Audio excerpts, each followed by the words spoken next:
마태복음 9장 14절부터 26절입니다. 오늘 본문의 배경이입니다.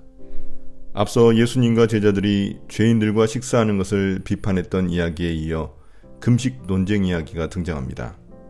모두 먹는 것과 관련된 율법 이야기입니다.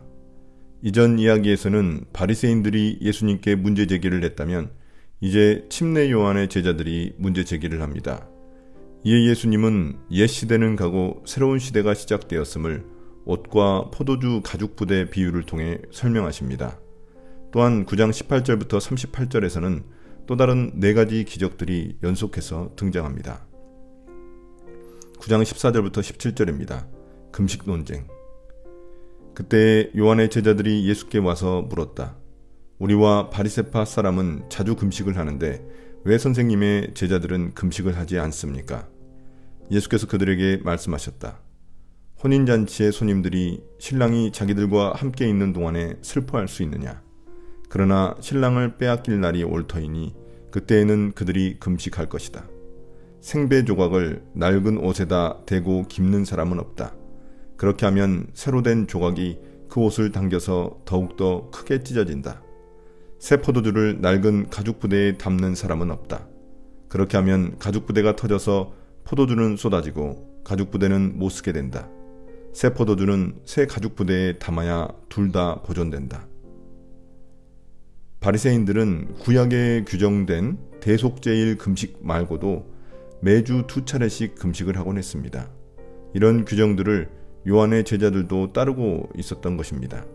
그런데 예수님의 제자들은 먹기는 잘하는데 금식은 하지 않자 침례 요한의 제자들이 예수님께 문제 제기를 합니다.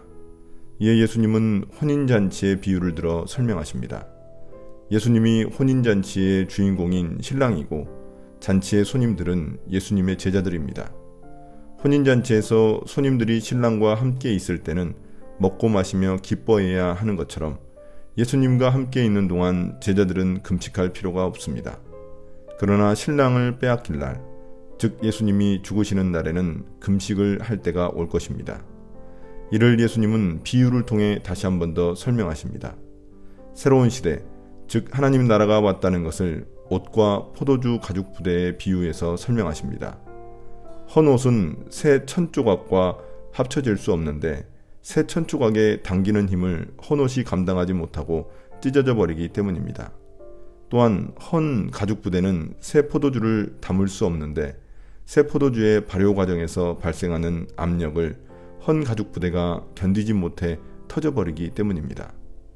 이처럼 바리새인들과 종교 지도자들이 따르던 기존의 율법 체계로는 예수님이 가져온 하나님 나라를 감당할 수 없습니다. 새 술은 새 부대에 담아야 하듯 메시아 예수님으로 인해 시작된 새 시대에는 새로운 삶의 질서가 필요합니다. 하나님 나라 백성으로서의 삶의 방식이 필요합니다. 9장 18절부터 26절입니다. 한상의 치유 사건. 예수께서 이 말씀을 하실 때 지도자 한 사람이 와서 예수께 무릎을 꿇고 말하였다. 내 딸이 방금 죽었습니다. 그러나 오셔서 그 아이에게 손을 얹어 주십시오. 그러면 살아날 것입니다. 예수께서 일어나서 그를 따라가셨고 제자들도 뒤따라갔다. 그런데 12해 동안 혈류증으로 앓는 여자가 뒤에서 예수께로 다가와서 예수의 옷술에 손을 대었다. 그 여자는 속으로 말하기를 내가 그의 옷에 손을 대기만 하여도 나을 텐데 했던 것이다. 예수께서 돌아서서 그 여자를 보시고 말씀하셨다. 기운을 내어라 딸아. 내 믿음이 너를 구원하였다. 바로 그때 그 여자가 나았다. 예수께서 그 지도자의 집에 이르러서 피리를 무는 사람들과 떠드는 무리를 보시고 이렇게 말씀하셨다. 모두 물러가거라. 그 소녀는 죽은 것이 아니라 자고 있다. 그들은 예수를 비웃었다. 무리를 내보낸 다음에 예수께서 들어가셔서 그 소녀의 손을 잡으시니 그 소녀가 벌떡 일어났다. 이 소문이 그 온 땅에 퍼졌다. 이제 또다시 기적 이야기가 계속됩니다. 여기서는 2개의 기적 이야기가 하나로 묶여서 등장합니다.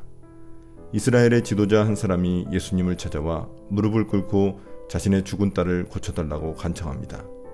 마가복음과 누가복음에서는 이 사람이 회당장 야이로라고 밝히고 있습니다. 다른 경우보다 심각한 것은 딸이 이미 죽었기 때문입니다. 그런데 예수님과 제자들이 그의 집에 가는 도중 또 다른 기적 하나가 소개됩니다. 12년 동안 혈루증을 앓는 여자가 예수님의 옷자락에 손을 댄 것입니다. 혈루증이란 지속적으로 하혈을 하는 병을 말합니다. 이런 병을 가진 여인은 율법에 따르면 부정한 상태가 되어 사람들과 격리되어야 합니다. 12년이란 긴 기간은 그녀의 절망적인 상태를 설명해 줍니다. 그런데 이 여인은 율법을 어기면서까지 예수님을 찾아와 옷자락을 만진 것입니다. 예수님에 대한 믿음이 있었기 때문입니다. 여인이 예수님 옷자락을 만지자 예수님은 그 여인을 알아차리시고 그 여인에게 믿음으로 구원을 얻었다고 말씀해 주십니다. 그리고 그녀의 병이 곧바로 나았습니다. 앞서 예수님이 선포하신 새로운 시대가 율법이 아닌 믿음으로 구원을 얻는 시대임을 의미합니다. 한편 딸이 죽은 지도자의 집에 도착하신 예수님은 장례식을 위해 모인 피리 부는 사람과 떠드는 무리들을 보시며 그의 딸이 죽은 게 아니라 자고 있다고 비유적으로 말씀하십니다. 소녀가 잔다고 말씀하신 이유는 그녀의 육체적인 죽음이 곧 영원한 죽음을 의미하는 것은 아니기 때문입니다. 예수님이 다시 살리실 것이기에 죽었어도 죽은 게 아니라는 의미입니다.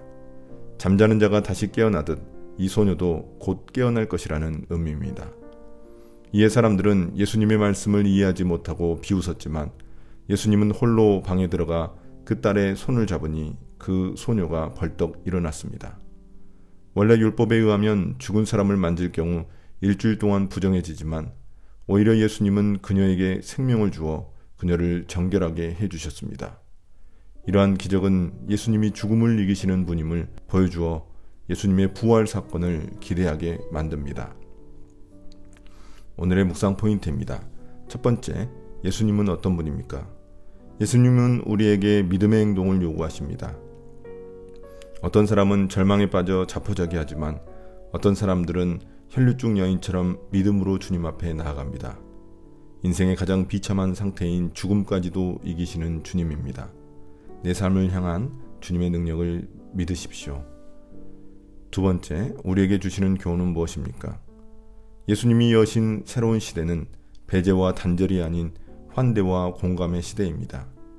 요즘 시대는 많은 소통의 도구들이 생겨났지만 오히려 배제와 혐오, 갈등이 더욱 기승을 부립니다. 세대 간의 갈등, 좌우의 갈등, 남녀 갈등이 판을 치기에 더욱 하나님 나라 복음이 필요한 시대입니다. 우리가 그 통로가 되기를 소망합니다. 오늘의 기도입니다. 주님, 생명을 주기 위해 오신 예수님처럼 우리 역시 예수님의 생명을 세상에 퍼뜨리는 통로가 되게 해주십시오. 혈루증 여인이나 죽은 소녀처럼 절망 속에 있는 이들, 아파하고 죽어가는 이들에게 영원한 생명의 복음을 전하게 해주십시오. 예수님 이름으로 기도드립니다. 아멘.